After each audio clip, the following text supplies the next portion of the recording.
Magandang hapon sa inyong lahat. Ang gagawin natin pagpupulong ngayon ay tungkol sa application na kailangan natin magawa para sa panibagong project na target natin matapos hanggang sa susunod na taon lamang. Ang proyektong ito ay kailangan na magagamit ng karamihan bata man o matanda. Ang magagawa nating proyekto ay kailangan solusyon sa problema ng karamihan o iwas hassle kumbaga para ito ay maging kapaki-pakinabang at pumatok sa mga tao. Ito ay inaasahan na matatapos sa kabilang taon para sa pagpapatatag ng ating kumpanya para na rin mas bumango at gumanda ang pangalan ng kumpanya.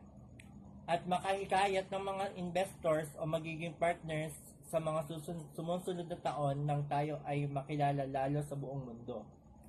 Hindi ba't napakaganda sa pandinig na may bago tayong proyekto upang magkaroon ng tsansa na makilala sa buong mundo? Tama, kaya kami ipatawag ng pagpupulong sa lahat upang maging maayos ang takbo ng proyekto. Since alam na natin lahat ang magiging purpose ng proyektong ito, tayo naman ay magpapatuloy sa budget na nakalaan para rito. Pwede ka na magsimula, Abril.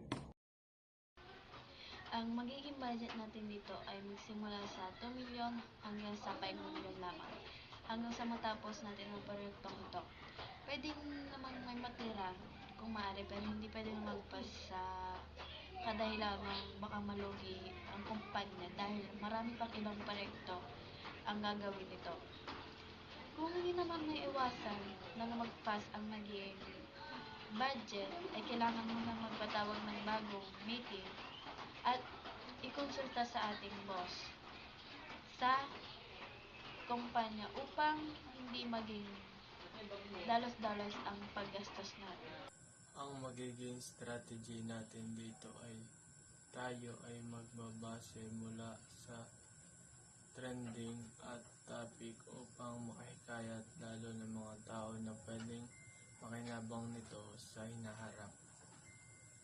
Gagamit kami ng iba't ibang programming language para mabutas si deadline sa proyekto at mapanabangan agad dito ng karamihan. Tayong gumamit ng mga kagamitan upang mas mapabilis ang proseso. Tama. Kung maaari ay tayo ay magsimula ng maaga upang matapos agad dito. Meron ba kayong opinion o nais sabihin na magagamit sa proyekto? O kung wala ay magbibigay na ako ng atensyon sa mga maaaring maging reaksyon ng mga tao para sa ating magiging proyekto.